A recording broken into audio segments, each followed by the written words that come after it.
नमस्कार।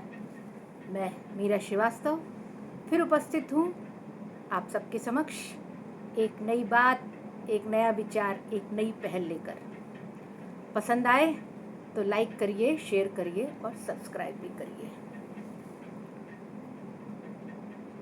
जिमुतिया एक व्रत है। जहाँ तक मेरा अंदाज़ा है, ये बिहार और उसके आसपास के क्षेत्र में ये व्रत रखा जाता है। ये कहानी है जिमूतवाहन की। जिमूतवाहन अपना राजपाट छोड़कर और जंगल में चले गए थे। एक दिन एक औरत के रोने की आवाज़ उनको सुनाई दी, तो उन्होंने उसको रोका और पूछा कि क्यों, क्या दुख है तुमको? तो उसने कहा, ये लड़का मेरे साथ है, हम नागवंश के हैं। तो जो गरुड़राज है वो रोज अपना खाना लेने के लिए हम पे झपट पड़ता था। तो सारे नागवंश ने तय किया कि उसके आहार के लिए रोज एक अपना बेटा देगा। बोले, आज मेरे पुत्र का ये बारी आई है, तो मुझे अपने पुत्र को भेजना है और वो इकलौता है। तो उन्होंने कहा कि तुम दुखी मत हो, तुम्हारे पुत्र की जगह मैं उसके सामने प्रस्तुत हो जाता हूँ। बोले ठीक है। वो औरत अपने बेटे को लेकर चली गई और जिमूतवाहन जो थे वो एक लिपट के एक कपड़े में और उस आहार वाली जगह जाकर बैठ गए। नियत समय पर गरुड़ आया और वो उठा के उनको चला। गरुड़ ने सोचा, आज ये न कोई चिल्ला रहा है न ये रो रहा है, क्या बात है? उसको कुछ शक हुआ। उसने अपनी चोंच से उनको नीचे रखा तो देखा कि वो जिमूतवाहन थे। उन्होंने पूछा, ऐसा क्यों? तो जिमूतवाहन ने सारी बात बताई और कहा कि उसकी जगह तुम मुझको खा लो। इस बात से, इस त्याग से, जिमूतवाहन के इस त्याग से वो गरुड़ पक्षी बहुत खुश हुआ। उन्होंने उसे भी जीवन दान दिया और ये भी वचन दिया कि आज से वो नागवंशों के नागों को नहीं खाएंगे। और तब से उस क्षेत्र के लोग अपने बेटों की रक्षा के लिए, अपने बेटों के जीवन के लिए जिमुतिया व्रत रखते हैं। ऐसे ही एक व्रत आता है संतान सातें। इससे जुड़ी भी बहुत सी कथाएं हैं। सारी कथाएं तो आपको नहीं सुनाई जा सकती, पर संतान यानी बेटे की सुख शांति, उसके जीवन के लिए नाम तो संतान सातें हैं, पर व्रत बेटे के लिए रखा जाता है। एक और व्रत है। ये व्रत उत्तर प्रदेश, मध्य प्रदेश, बिहार, इन क्षेत्रों में बहुत अच्छे से निभाया जाता है और वो व्रत है सकट चौथ। गणेश जी की पूजा रखी जाती है, निर्जला व्रत रखा जाता है। किसके लिए? बेटे के लिए। चौ देना चौ बाती, आज सकट की राती, जाओ कहो गणेश जी से, चौथ भूकल बाटी। तो गणेश जी से प्रार्थना की जा रही है कि जो माँ जो है वो भूखी बैठी है, अब जो है वरदान दो, उसकी पूजा का फल दो। फल क्या चाहिए? बेटे के पैदा होने के बाद ये व्रत रखा जाता है। बेटे के अच्छे जीवन के लिए, उसकी दीर्घायु के लिए ये व्रत रख कर गणेश की पूजा की जाती है। सकट, क्योंकि गणेश जी में भी संकट आया था, उनका सिर काट दिया गया था और हाथी का लग गया, ये कथा सबको मालूम है। तो अपने बेटों को भी संकट से बचाने के लिए सकट चौथ का व्रत रखा जाता है। क्यों? केवल बेटों के लिए ही व्रत रखा जाता है, बेटियों के लिए नहीं? क्या बेटियां कुछ अलग प्रकार से पैदा होती हैं? नहीं ना। पर सारी परंपराओं में हम बेटे के लिए व्रत रखते हैं। निर्जला व्रत, कुछ नहीं खाया जाएगा। और ये व्रत ऐसा नहीं है केवल ग्रामीण अंचल में चलता हो। पढ़ी लिखी महिलाएं शिक्षक महिलाएं, बैंक कर्मी महिलाएं, अच्छे अच्छे पदों पर कार्य करती महिलाएं, जो तर्क के हिसाब से सब जानती हैं कि ये व्रत केवल परंपरा से चले आ रहे हैं और इनको हम निभा रहे हैं। मेरा ये कहना बिल्कुल नहीं है कि आप व्रत न रखें। क्यों? क्योंकि एक बार आपने व्रत रख लिया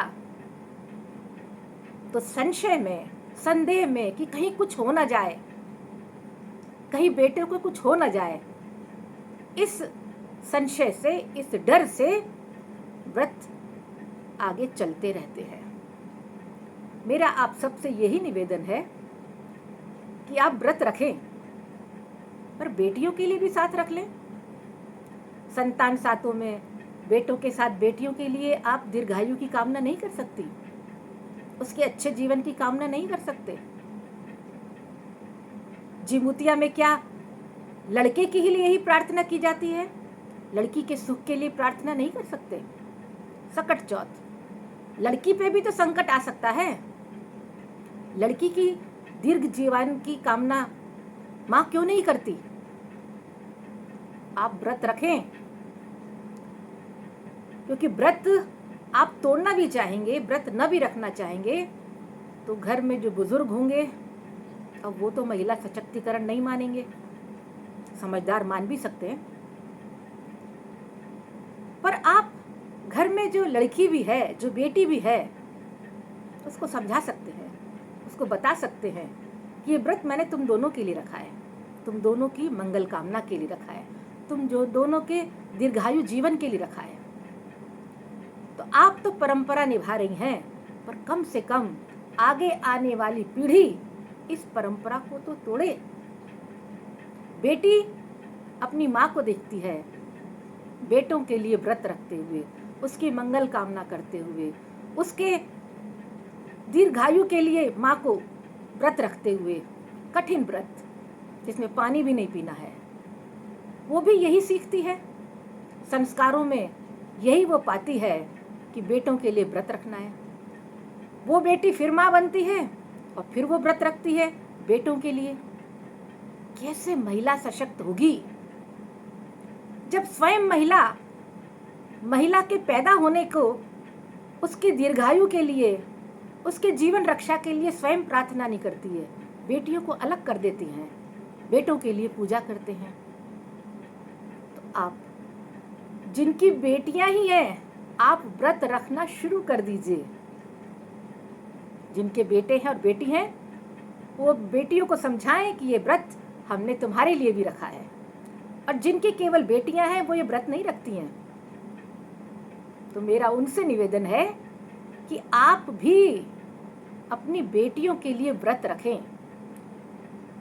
तो धीरे धीरे ये जब कार्य आगे बढ़ेगा, बेटियों को भी व्रत के लिए शामिल करने का, बेटियों की भी दीर्घायु के लिए, उनके जीवन के लिए, उनकी सुरक्षा के लिए, उनकी मंगल कामना के लिए माँ व्रत रखेगी, तो परंपरा में बेटियों के लिए भी व्रत रखना आरंभ होगा। ये शुरुआत कौन करेगा? हम प्रबुद्ध वर्ग की महिलाएं हैं, हम पढ़ी लिखी महिलाएं हैं, हम जानते हैं कि तार्किक रूप से, वैज्ञानिक रूप से ये कतई सत्य नहीं है, परंतु फिर भी परंपरागत रूप से हम इसको मानते चले आते हैं।